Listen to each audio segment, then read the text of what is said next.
Buenas tardes, senadora. Le habla Javier García Santana, el productor del programa. Juanito, mucho gusto. Vamos a enviar ya el intro.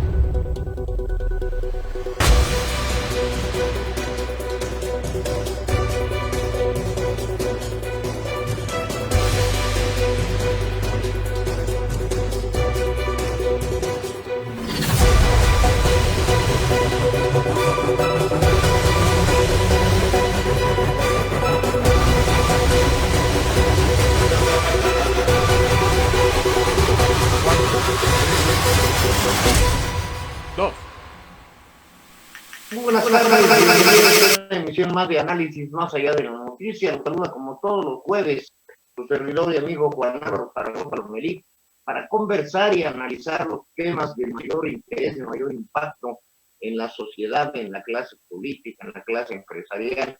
Y hoy tenemos el honor y el gusto de saludar a un personaje que en lo personal estimo en gran medida y admiro, primero como mujer, segundo como funcionaria y ahora como legisladora, la senadora Lupita Murguía Gutiérrez. Senadora, muy buenas tardes, muchas gracias por aceptar esta conversación. Don Álvaro, buenas tardes, a sus órdenes. Bien, Lupita, pues por cuestiones de agenda vamos a tener que irnos un poquito rápido. Yo le comento que en estos 47 años que tengo ya como periodista, que estoy llegando con una serie de periodistas especiales, y esta es una de ellas. He tenido oportunidad de platicar con el embajador de Italia, hablé también con el Solís, que presentó la iniciativa, la controversia, el amparo para exigir al presidente que destine los recursos que está dilapidando para que se canalicen al COVID. Hablamos con el director de la Bolsa de Valores. En fin, hemos tenido, todas las entrevistas son importantes, pero por esos 47 años estoy buscando a gente muy especial y en este caso por eso le agradezco mucho que además de la entrevista que me concedió la semana pasada, tengamos esta y a ver si en unos 15 días podemos seguir platicando. Sé que su agenda es muy corta, así es que su tiempo es muy corto hoy, así es que vámonos. Le decía yo que he ido al Senado en estos 47 años, tanto en épocas priistas como en épocas panistas, y quisiera preguntarle cómo siente, y había un ambiente en el Senado, independientemente de las distintas corrientes o que tuviera la mayoría, de mucha camaradería. Los senadores, son gente que ha recorrido un amplio camino, no es fácil llegar al Senado. Recuerdo incluso aquella frase famosa en su tiempo de la senadora Silvia Hernández, cuando recién ingresa al Senado y dice: esta no será un cementerio, un dinosaurio, un cementerio o una sala de dinosaurios de la política. ¿Cómo es ahora, Lupita, el Senado en estos tiempos de la 4T? Mire, don Álvaro, evidentemente, y tuve la experiencia reciente en Cámara de Diputados, en donde en diputados pues son 500 diputados, y siento que los debates se dan ahí y las discusiones de una manera más ríspida. En el caso del Senado, ¿perdón? Hasta los golpes han llegado, Lupita. Bueno, sí, también. Y en el caso del Senado, pues somos 128 senadores de todos los grupos parlamentarios. Quizás cada uno de nosotros con más experiencia, muchos de los que integramos el Senado ya habiendo tenido pues la oportunidad de haber sido diputados, algunos ya fueron senadores una o varias veces. Entonces hay una actitud de mucha más civilidad, de escucha, de respeto, incluso ante posiciones divergentes, que se puede ver en la Cámara de Diputados.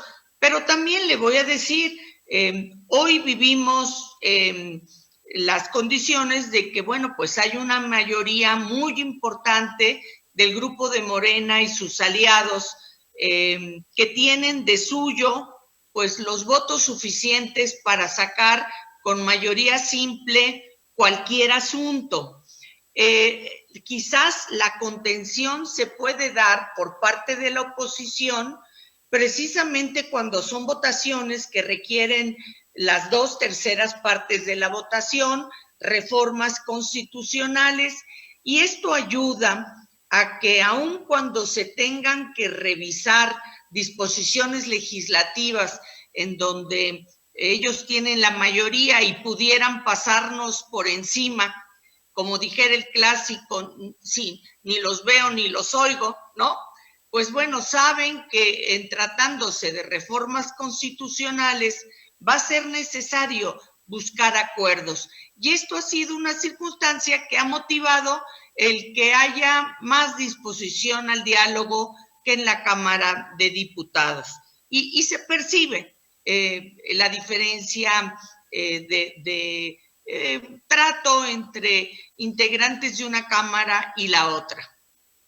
Y bueno, de alguna manera lo que ocurrió hace algunos días, ahora ya con la comisión permanente de la que usted forma parte, en la que no se legisla, pero sí tuvieron, en este periodo no se legisla, sino, reciben iniciativas, etcétera, pero pudieron contener este propósito del presidente para la reforma hacendaria y que de alguna manera tuviera poderes plenipotenciarios de declarar cuando él quisiera una situación de emergencia y manejar, pues ya de hecho lo está haciendo, el presupuesto a su antojo. Eso lo pudieron parar. Yo le preguntaba en esa ocasión, senadora, si esto puede ser permanente, si esto puede ser un antecedente para que las condiciones cambien justamente sobre esa aplanadora que tienen de Morena y fue flor de un día, o si de alguna manera incluso la postura que ha tomado Porfirio Muñoz Ledo pueda de alguna manera empezar a generar un poco más de equilibrios en el Congreso de la Unión. Mire, efectivamente, bueno, le quiero decir que en el Senado el grupo de Morena tiene pues los votos, como le comento, de mayoría. Sin embargo, cuando quiere ir a una reforma constitucional, a una votación con 2/3 partes, como es el caso de algunos nombramientos, o ir a un periodo extraordinario, que es el supuesto, le hacen falta de 7 a 9 votos, dependiendo que 2 independientes fueran con el bloque o se sumen a la mayoría morenista. Y esto es lo que da margen a este bloque de contención que se ha formado entre el PAN, el PRI, el PRD y MC, para actuar conjuntamente cuando nosotros tenemos la convicción de que una iniciativa, una propuesta, un periodo extraordinario, pues es lesivo a los intereses del país, vulnera los principios constitucionales o la legalidad. El bloque como tal no opera para todas las votaciones que se emitan ni de manera permanente. Sí hay comunicación entre nosotros de manera permanente, pero es solamente en aquellos puntos en donde hay una clara coincidencia de que una medida, una propuesta no es conveniente, no para el bloque, para el país, para la defensa de la legalidad, contraviene la Constitución, en fin, tomamos ahí, en ese caso, bueno, pues la actividad en conjunto como bloque, pero no opera permanentemente y para todo.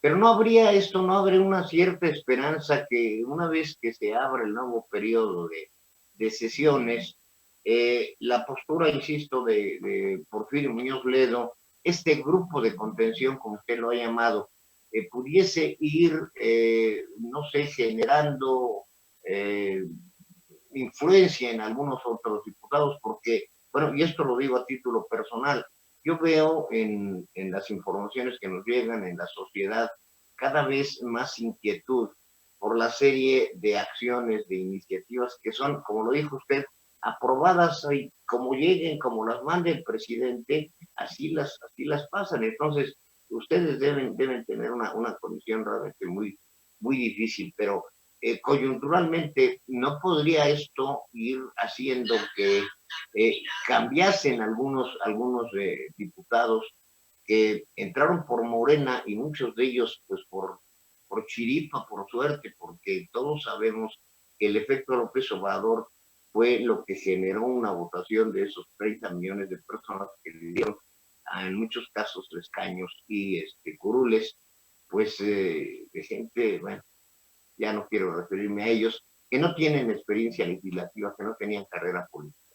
¿Cree que de alguna manera se avisó para el próximo periodo de sesiones que haya unos mayores equilibrios, senador? Fíjese que sí, y es muy importante esto que usted comenta. Mire, en algunas iniciativas del presidente o propuestas hay una opinión de algunos legisladores de Morena, bien sean diputados o senadores. Usted señala a Porfirio Muñoz Ledo, Tatiana Cloutier en otros momentos, en el caso del Senado, Germán Martínez, Lili Telles, el senador Guadiana, que ante la propuesta en concreto ellos tienen una visión diferente y tienen la valentía, incluso a riesgo de que su propio grupo los excluya, de expresarlo. Pero cuando esto sucede, esto genera en el grupo mayoritario, obviamente, mucha inquietud.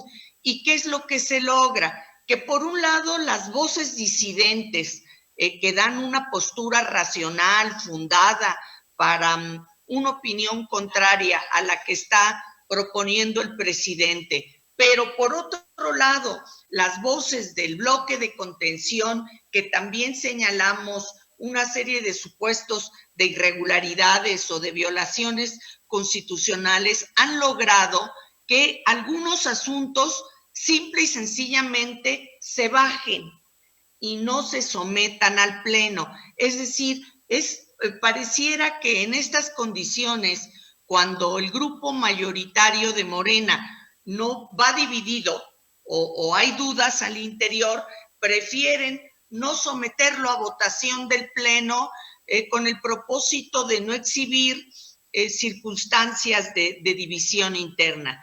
Y bueno, también es un logro, obviamente, el hecho de que un tema pues sea retirado de la agenda legislativa. Sí, de alguna manera, en alguna entrevista que me concedió su compañero de escaño, Mauricio Curi, recuerdo mucho una frase que utilizó: no hay mayorías permanentes. Entonces, independientemente del trabajo legislativo, debe haber también un gran trabajo de cabildeo, ¿no? El hospital. Sí, evidentemente sí lo hay. Y hay que decirlo, la mayoría morenista es una mayoría siempre dispuesta a complacer en su mayoría al presidente de la República y sus propuestas. Han surgido a lo largo de estos meses voces que, como le digo yo, de manera razonada, fundada, se oponen. Y le quiero decir, también por parte del grupo de Morena, ellos también hacen un cabildeo tratando de conseguir en el bloque de contención pues los votos que les hace falta para lograr sus propósitos. Y la verdad es, cuando no lo logran, es cuando finalmente el asunto pues ya no camina y usualmente lo retiran para no someterlo al Pleno. No les gusta exponerse a perder un asunto en votación en el Pleno. Sí, senadora. En lo particular, antes de irnos bueno, es que todos los temas son importantes, pero en lo particular usted como senadora o el grupo de parlamentario de Acción Nacional o el grupo específico de senadores y diputados queretanos por su partido. ¿Qué iniciativas han impulsado y qué ha logrado pasar, senador? Mire, concretamente nosotros, como consecuencia del trabajo en campaña, identificamos que en Querétaro había una fuerte insistencia en las colonias urbanas, pero también rurales, de que en tratándose de robo a casa habitación, las personas que eran detenidas pues salían prácticamente de manera inmediata, y que en estas condiciones pues podían encontrarse, y de hecho así lo hacían, en condiciones de poder continuar cometiendo delitos, que en muchas ocasiones los habían detenido, quedaban libres y hasta amenazaban a aquellos que habían presentado la querella, pues simple y sencillamente pidiéndoles que la retiraran. Entonces, la petición que nos hacían era que todos aquellos que cometieran robo a casa habitación, pues se quedaran en prisión preventiva oficiosa. Y era importante modificar para esto el artículo 19 constitucional. Fue algo que trabajamos el senador Mauricio Curi y yo, y finalmente quedó el supuesto de que quienes cometen robo a casa habitación no tienen derecho a libertad bajo fianza, sino que se quedan sujetos a prisión preventiva oficiosa. Eso ha sido una parte importante. Sin embargo, ha habido diversas iniciativas en las que hemos estado trabajando de manera conjunta. Por ejemplo, el tema de la Guardia Nacional. El tema de la Guardia Nacional requería una reforma constitucional y una reforma legal. Para la reforma constitucional nos necesitaban como oposición para los votos que les hacían falta. Estamos hablando estos 7 o 9 que no tienen. Y para la reforma legal no. Entonces, la estrategia del bloque fue negociar este paquete así como paquete.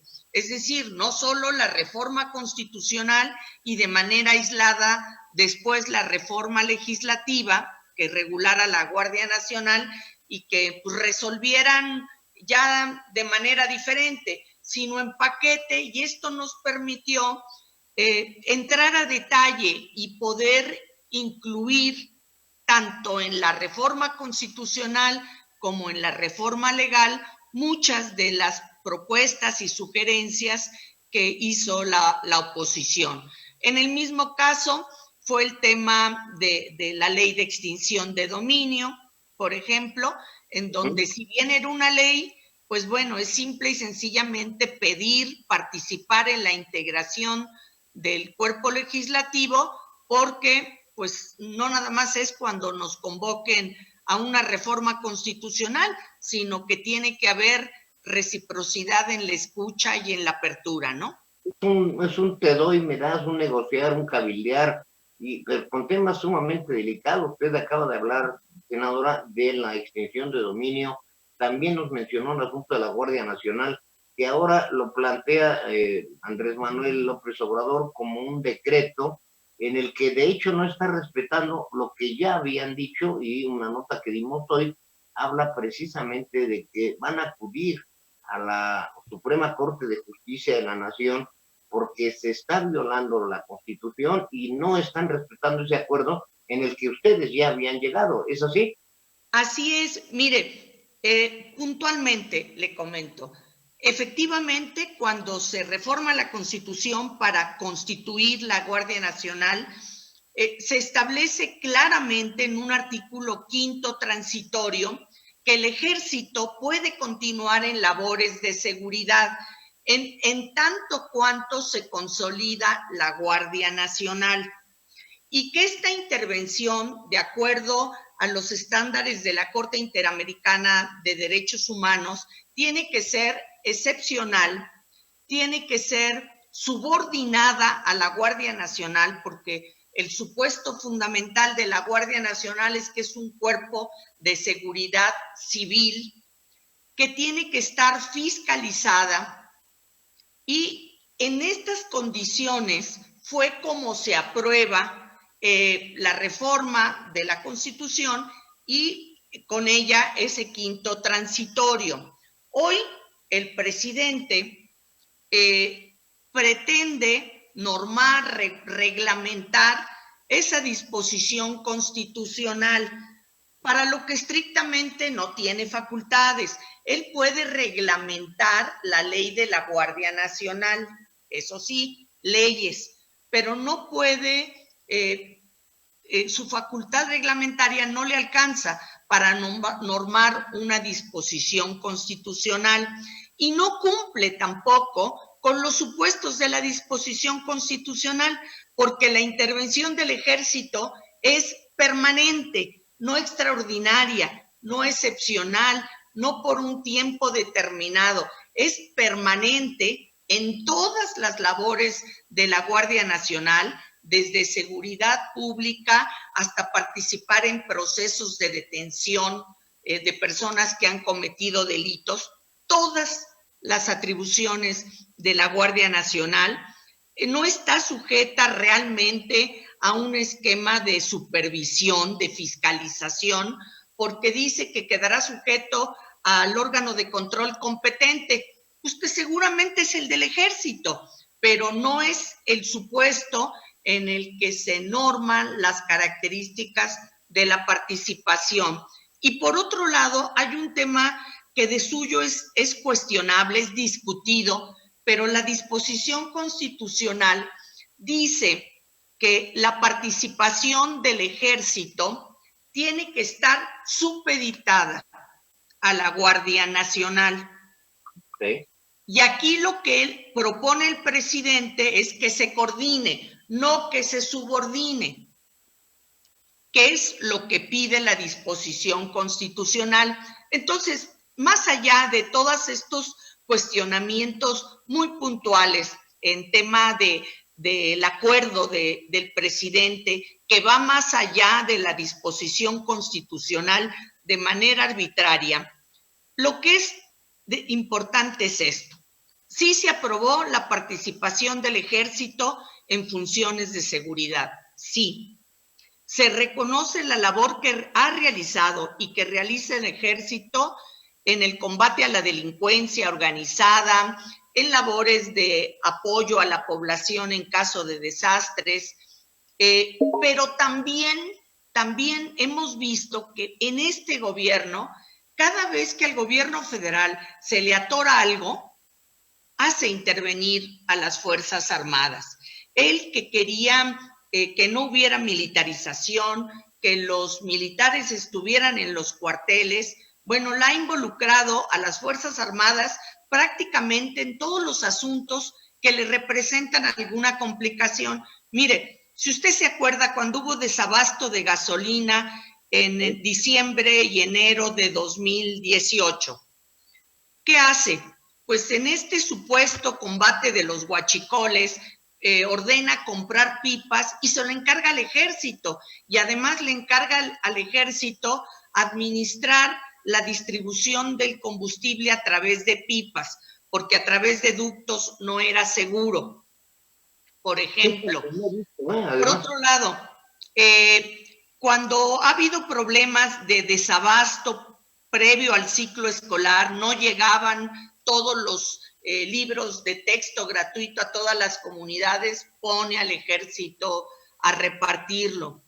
Cuando ha habido problemas en varias ocasiones de suministro de medicamentos, por desabasto de medicamentos en diversas partes del país, pone al Ejército a distribuir medicamentos. En el caso específico de la atención a migrantes en la frontera norte y en la frontera sur, es el Ejército el que está haciendo funciones de policía migratoria como Guardia Nacional, pero finalmente es el Ejército el que está actuando. Alguien decía en son de ironía que hasta cuando se murió José José le encargaron ir a recoger las cenizas. Y bueno, efectivamente, y hoy le encarga que se haga cargo, valga la redundancia, del tema de la seguridad pública, que ha sido un asunto que no ha logrado resolver el gobierno federal. Mire, si hoy hay un acuerdo como el del presidente ordenando a las Fuerzas Armadas entrar en funciones de seguridad pública con la Guardia Nacional, lo que refleja es que ya no está intentando fortalecer a la Guardia Nacional, sus capacidades, su equipo, su implementación. Y es un reconocimiento claro de que la estrategia de seguridad basada en la Guardia Nacional, pues no les funcionó. Fracasó. Y que esta política de abrazos y no balazos, pues tampoco les ha funcionado. Y es que voy a comentarle algo que usted sabe. De acuerdo al Sistema Nacional de Seguridad, los índices de comisión de delitos, homicidios, feminicidios, violaciones, agresiones familiares, se han incrementado sustancialmente desde el año pasado y particularmente en estos meses. Y entonces, ante ese fracaso de la política de seguridad, hoy pretenden que sea el ejército, nuevamente, cuando se les atora algo, el que se haga cargo del tema de la seguridad, cuando sabemos, y no es desconocer todo el apoyo y la labor, sí disciplinada, institucional y profesional del ejército, pero hemos visto en otras administraciones desde Felipe Calderón que cuando queremos acabar con la violencia y la inseguridad, la participación del ejército es importante, pero no basta.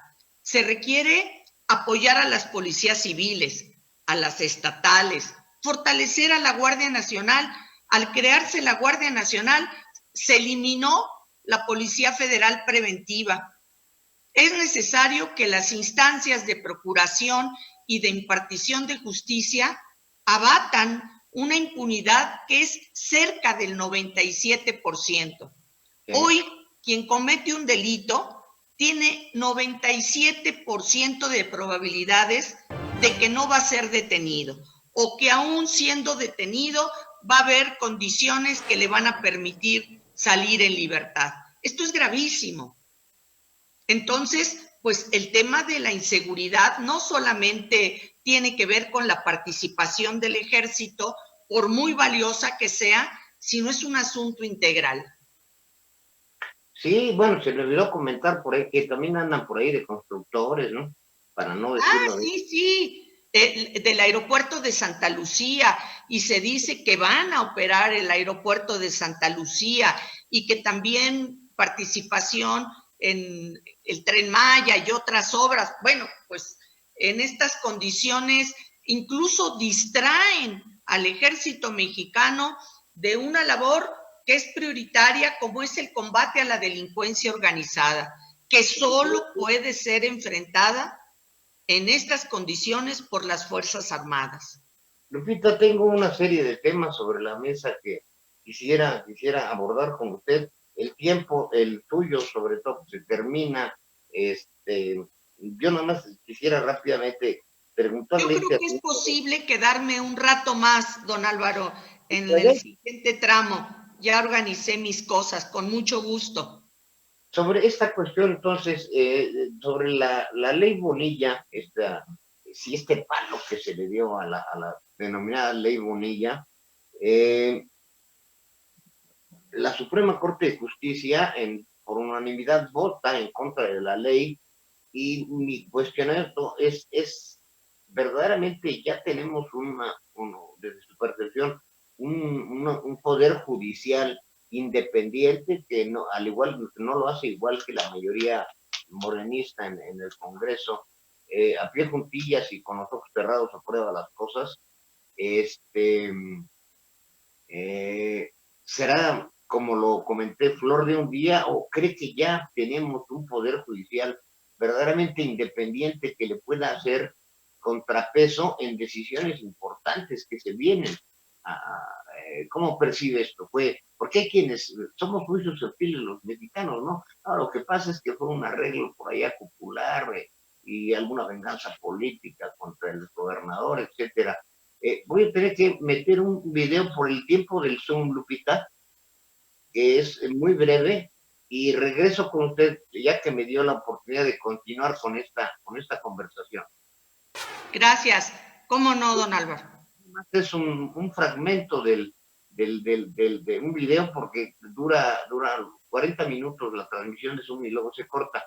Meto el video y regreso con esta pregunta, agradeciéndole que haya sacrificado otras actividades para esta situación, Rita. Gracias.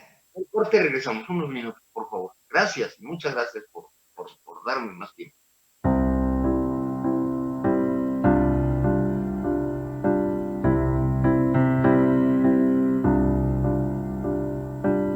Hoy que no puedo tomar tu mano, que no te puedo abrazar, hoy que no puedo estar brindando, que no te puedo besar.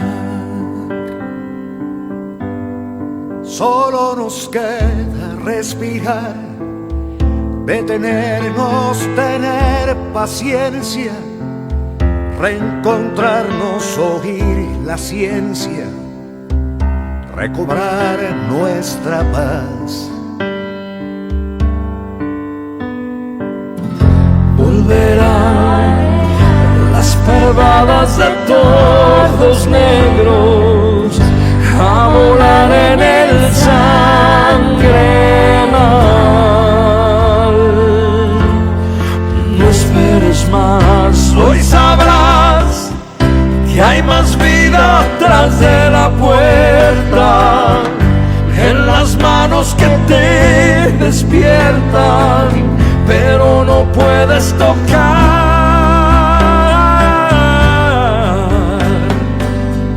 Volverán a encontrarse en la mariposa, nuestros abuelos hablar de sus cosas.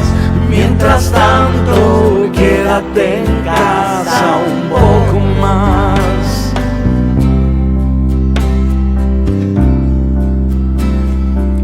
El que tiene mente libre nunca está encerrado. Es por amor que nuestros cuerpos hemos separado.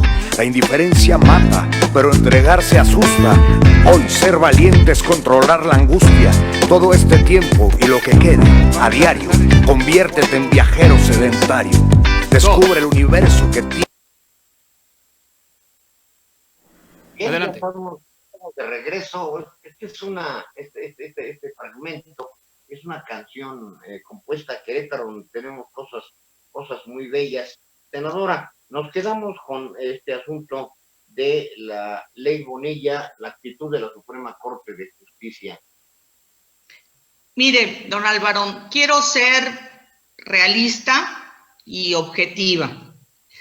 Creo que en esta ocasión la Corte resolvió conforme a derecho y impartió justicia porque había elementos jurídicos y de hecho más que reales para el que la llamada ley Bonilla fuera declarada inconstitucional.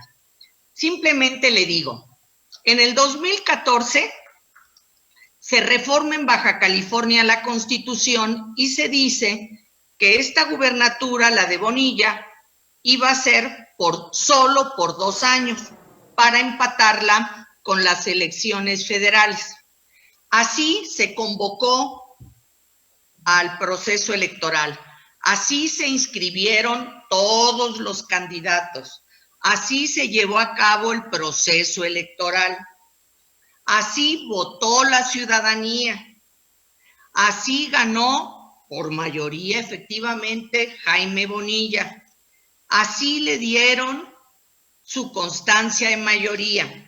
Y ya que ganó, mientras era gobernador electo, se dice que a través de comprar voluntades, eso es algo que no me consta, pero que se dice, que incluso motivó que comprando voluntades de diputados locales, pues se reforma la Constitución y se dice,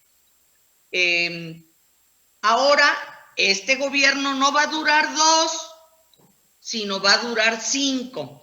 Esto hubiera significado un gravísimo precedente en cuanto a la certeza y a la legalidad de los procesos electorales. Yo le quiero preguntar cuántos gobernadores, el federal y estatales, que tienen y ganaron con una mayoría amplia, pudieran hacer uso de su mayoría y decir, a ver, más allá del periodo que me hubieran elegido, yo me voy a permanecer aquí, pues el tiempo que decidan, el tiempo que arbitrariamente decidan. ¿Por qué? Porque tengo la mayoría suficiente en el Congreso Federal, en los congresos locales, para reformar la Constitución posterior al mismo proceso. Esto era claramente un fraude a la Constitución y así lo determinó la Suprema Corte y sí fue terrible para el gobernador Jaime Bonilla porque pues yo creo que él pensaba que por lo menos algunos ministros pudieran pues votar a favor de él.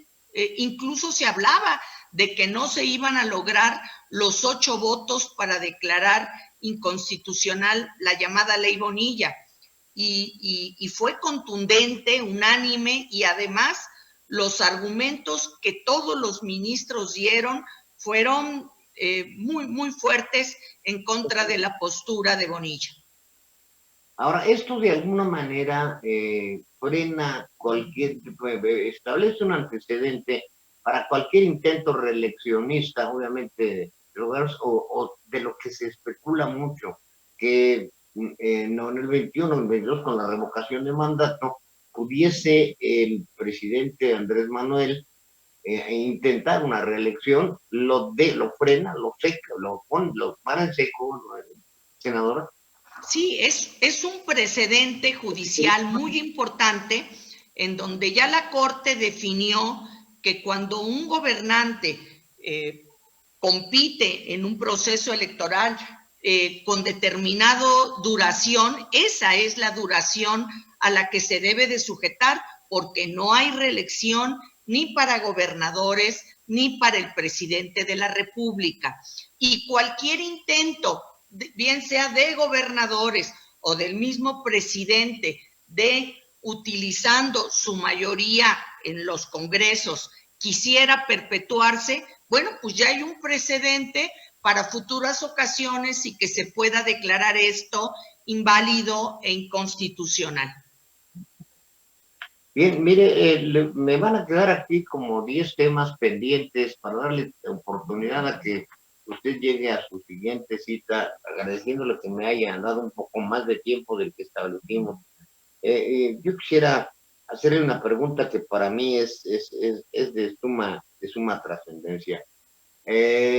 Independientemente de lo que pueda considerar usted las encuestas, hay un pulso de la sociedad en el que se está marcando ya cada vez una mayor inconformidad, precisamente por esta actitud de pasarse la ley por donde él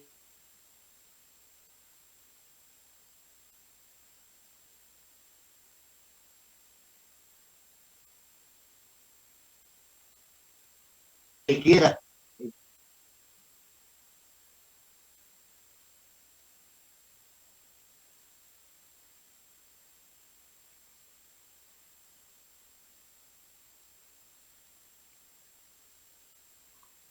Hay organizaciones, ¿usted me escucha?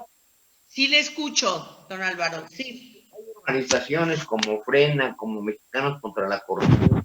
Cada vez advierto yo una tendencia más mayoritaria de inconformidad con el presidente. Desde el punto de vista constitucional, ¿existe algún artículo, se habla del 84, bien, algún mecanismo para hacer que constitucionalmente se retire? Porque yo veo que sería imposible que él renuncie, a menos de que ocurra lo que sucedió, no sé, en la primavera de Egipto o en algunos otros países en donde dicen ya, vete porque nos estás haciendo daño. Tenemos un crecimiento del Producto Interno Bruto del 0.1, tenemos una pandemia que desde la perspectiva de especialistas, incluso de la prensa extranjera, no está siendo atendida a nivel federal adecuadamente. En esa parte, constitucionalmente, legalmente, existe, existiría algún mecanismo, y hay por ahí incluso una iniciativa que se envió para decir que no le llega bien el agua al tinaco, como dice Ángel Verdugo, pero legal, constitucionalmente existe alguna posibilidad o que la sociedad organizada, como ha sucedido en otros países, le diga, ya nos hiciste mucho daño. Sería la última pregunta, comprometiéndola en su próxima agenda a que platique con nosotros. Con mucho gusto. Mire, estrictamente, bueno, pues el presidente puede solicitar licencia en cualquier etapa de su periodo, pero vamos, esto significaría una decisión personal de solicitar licencia, porque estrictamente el cargo de elección popular es irrenunciable como tal. Pero, ¿qué es lo que sí hay? Bueno, pues la revocación de mandato que él buscaba, que esta consulta para preguntarle a la ciudadanía si se quedaba o no, dice, hasta el final de su periodo, o si se retiraba como resultado de la consulta, él pretendía que se hiciera concurrente con las elecciones federales en junio del 2021. Sin embargo, como cuestión legislativa, y aquí también hubo un impulso muy fuerte por parte del bloque de contención, decir, no va a ser en el periodo electoral, porque esto va a traer como consecuencia que él, para trabajar, él me refiero al presidente, para trabajar en su aceptación a que continúe en el cargo, pues va a hacer campaña y va a influir a favor de los candidatos de Morena y del propio presidente. Entonces, se va esta revocación de mandato, pero se va hasta el 2022, que se pudiera, no es obligatorio, que se pudiera hacer la consulta. Seguramente, y bueno, esto lo haría cualquier político, él va a evaluar cómo van sus encuestas, cómo va su aceptación por parte de la ciudadanía, y ya verá si se somete o no a la revocación de mandato en el 2022. ¿Mandato? ¿Perdón? ¿Es obligatorio el que se lleve a cabo la revocación de mandato? No es obligatorio. Puede solicitarlo las cámaras, el mismo presidente, o no se solicita. Y seguramente si él percibe que sus porcentajes de aceptación van bajando a niveles riesgosos, bueno, pues retira el tema de la opinión pública, y en caso de que alguien más lo saque dándose cuenta precisamente de una posible debilidad, pues bueno, su mayoría vota en contra, ¿no? Es un elemento que él tiene a su favor por la mayoría que tiene en Cámara de Diputados y en senadores para decidir si hace o no la consulta de revocación de mandato. Lupita, no hay más.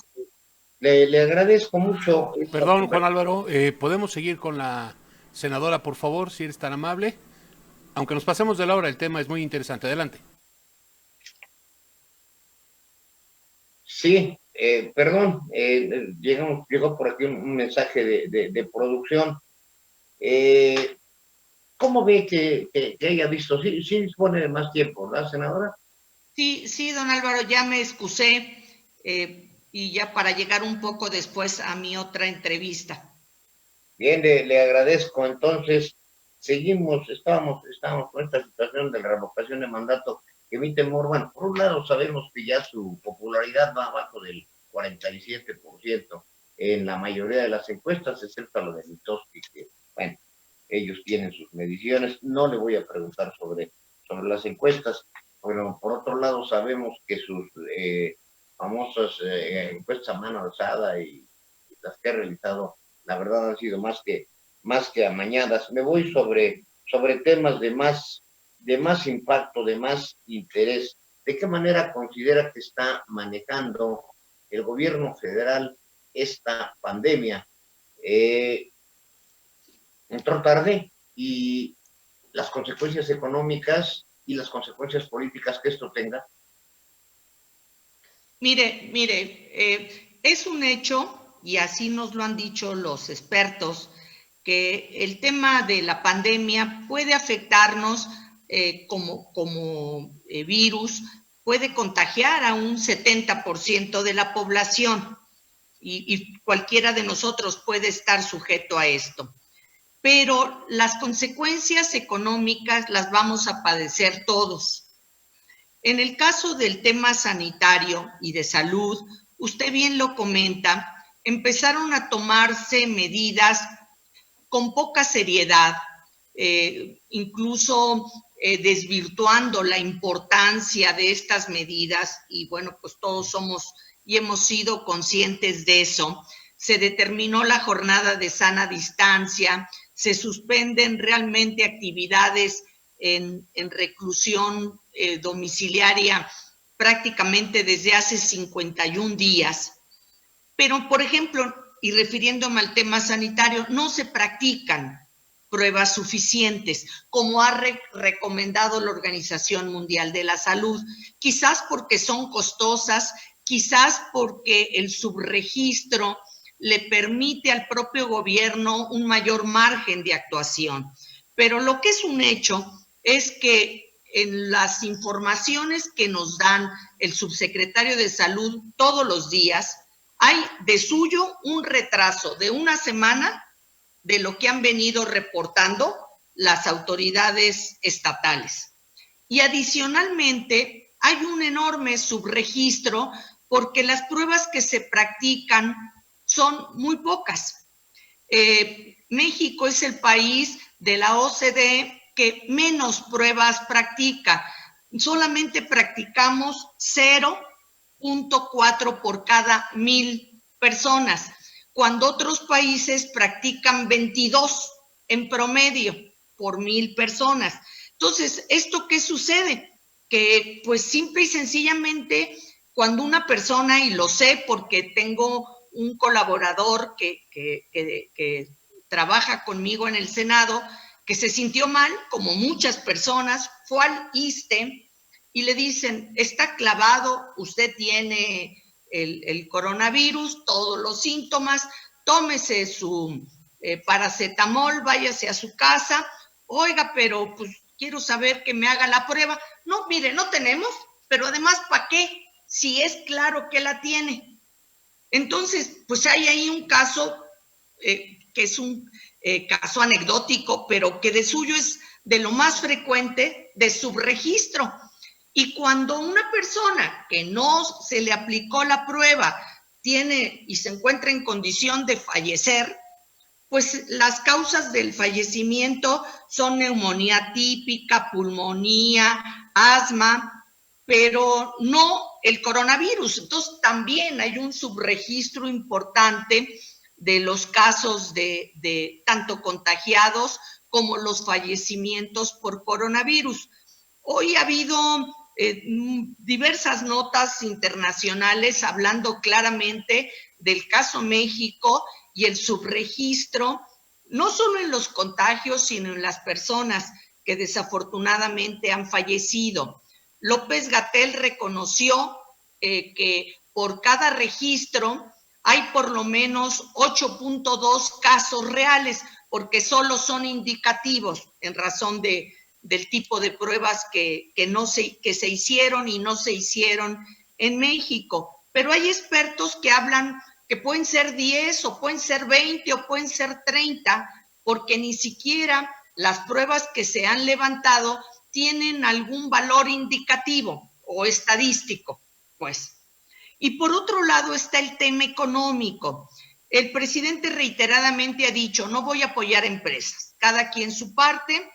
Ha establecido que vamos a salir adelante con sus programas sociales y se va a reactivar el empleo con las obras prioritarias que ya había anunciado de su gobierno. La refinería de Dos Bocas, el Tren Maya, el aeropuerto de Santa Lucía, algunas obras de reparación de refinerías, etcétera. Bueno, ¿qué es lo que sucede? Que no ha habido un apoyo para todas estas personas que, por ejemplo, se pueden encontrar en la economía formal o informal y que por estar en reclusión y en esta sana distancia, pues han perdido sus empleos, se han visto reducidos sus ingresos y muchos de ellos viven al día.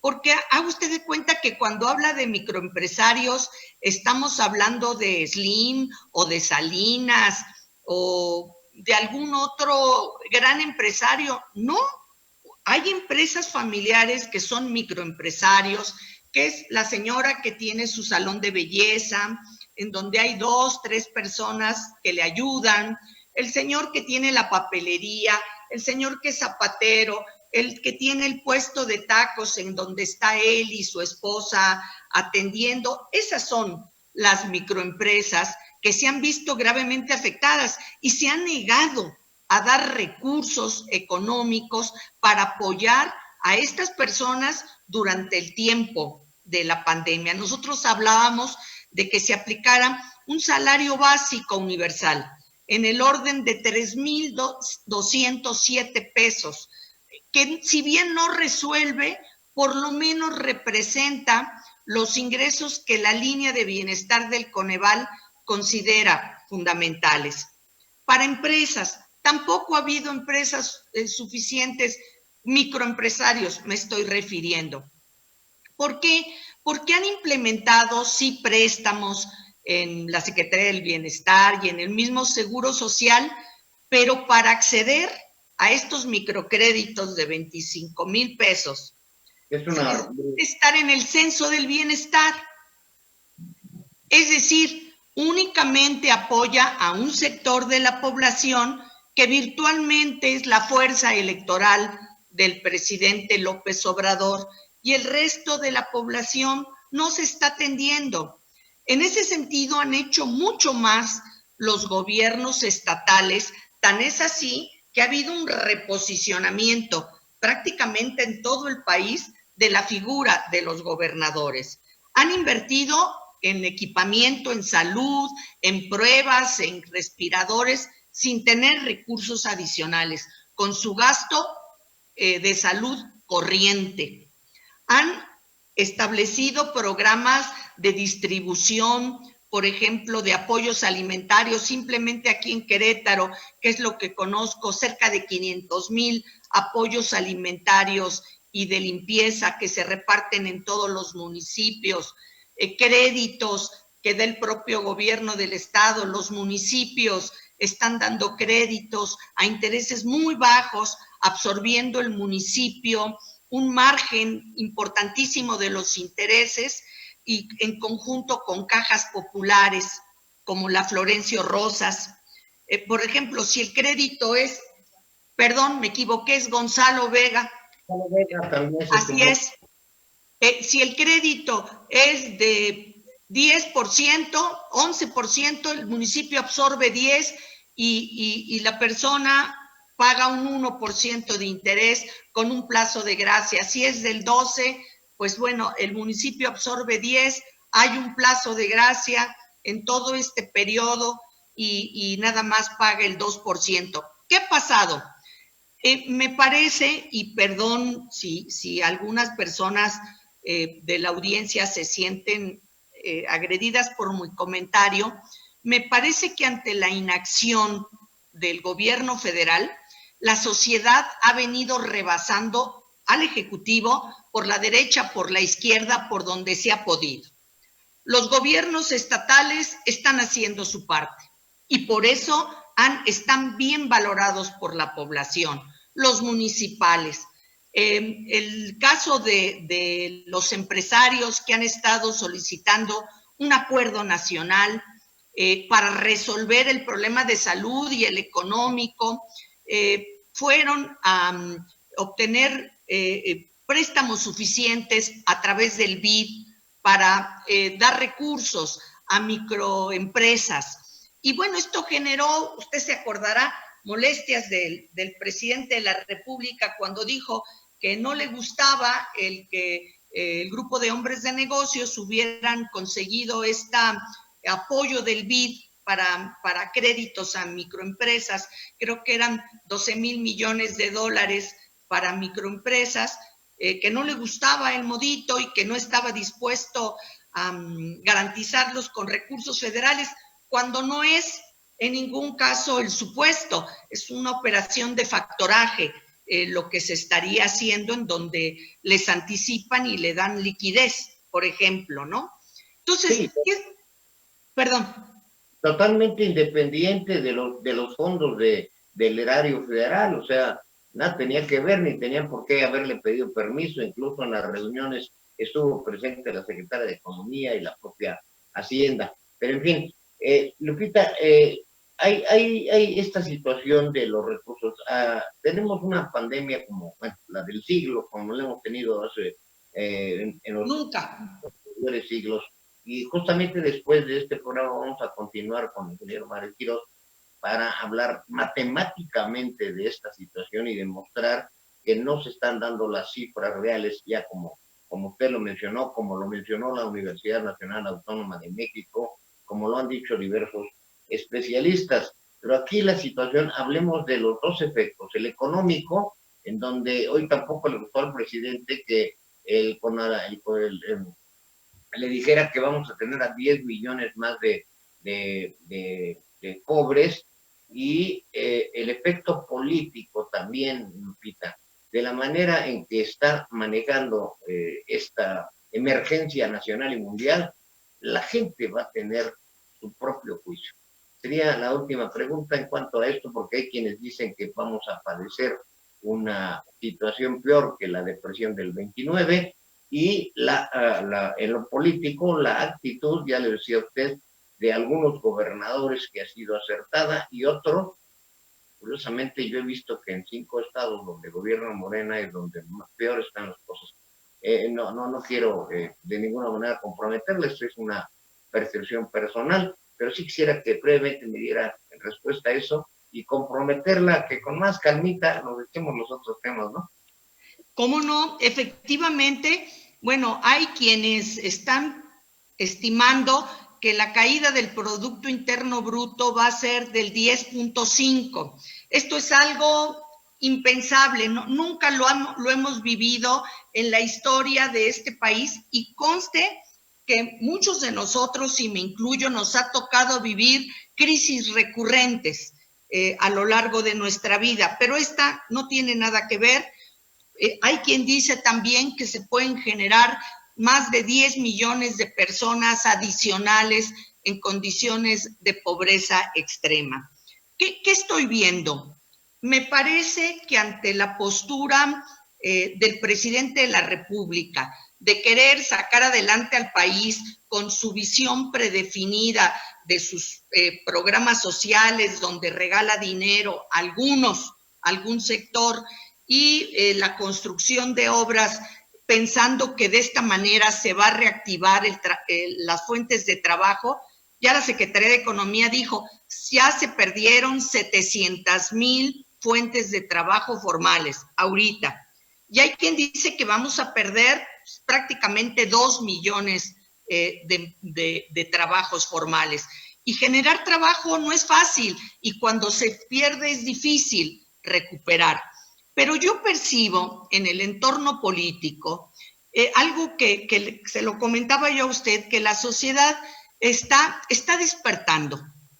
Mire, nosotros venimos de una tradición en donde sí hay un sistema federal, pero también hay un respeto a la figura central del presidente de la República, de sus directrices, de sus lineamientos. Hoy, los gobernadores de los estados y muchos municipios están tomando acciones por sí mismos, independientemente de lo que diga el gobierno federal, y a veces en contra de sus disposiciones, porque ellos tienen el pulso de lo que están pasando en sus entidades. Y también el sector empresarial está buscando opciones para salir de esto, como es la búsqueda de este préstamo del BID, precisamente para reactivar la economía, o simple y sencillamente el Banco de México, que liberó recursos, que no es utilizar las reservas, sino liberó recursos para que el sector financiero tuviera mayor liquidez y de esta manera el crédito para cualquiera que lo necesite fuera más accesible y más barato. Son acciones que se están tomando. Cada vez la sociedad es más crítica, está más atenta a lo que sucede.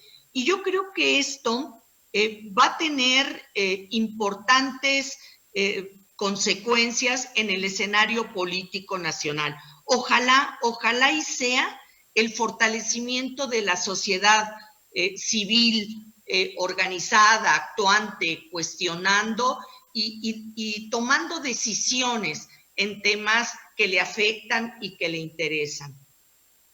Lupita, se me quedan muchos temas sobre la mesa. Tiene usted muchas felicitaciones, muchos comentarios que ya no nos da oportunidad de sacarlos. Los voy a comentar en el siguiente segmento. La comprometo conforme a su agenda, ya me pondré de acuerdo con usted, con sus asistentes, para continuar esto, porque, bueno, por ejemplo, Johnny Castellanos dice, la verdad es interesantísimo, hay cosas que no conocíamos. Pepe Ochoa dice, felicitaciones a la senadora, se ve que conoce su trabajo. Ricardo Duarte le dice, nos plantea un par de preguntas de si nos lleva México, Andrés Manuel a la dictadura, o si es un megalómano. Quedan muchas cosas pendientes. Yo quisiera que nos hiciera el favor en la primera oportunidad que tengamos. Estos mensajes se los haré llegar, los daré en el siguiente método donde vamos a analizar parcialmente el asunto del COVID. Senadora, muchas gracias por su tiempo. Gracias, don Álvaro, con enorme gusto. Para todos, y pues ustedes muestran una mayor accesibilidad para dar la información. Se lo agradezco mucho de su tiempo a nuestra audiencia que está muy interesada. Vamos a ir a otro breve corte, le agradezco infinitamente y luego platicamos con el senador. Por supuesto, muchas gracias y a todas las personas que nos escucharon. Gracias. Al contrario, senadora, muchas gracias. Gracias. Bien, vamos a un breve corte para hablar unos minutos con el ingeniero Mario Quiroz Gatica, también por el asunto del Zoom. Por el asunto del Zoom vamos a tener que hacer un breve corte y hablar lo que alcancemos con el ingeniero Mario Quiroz, que analiza desde otro punto de vista la situación.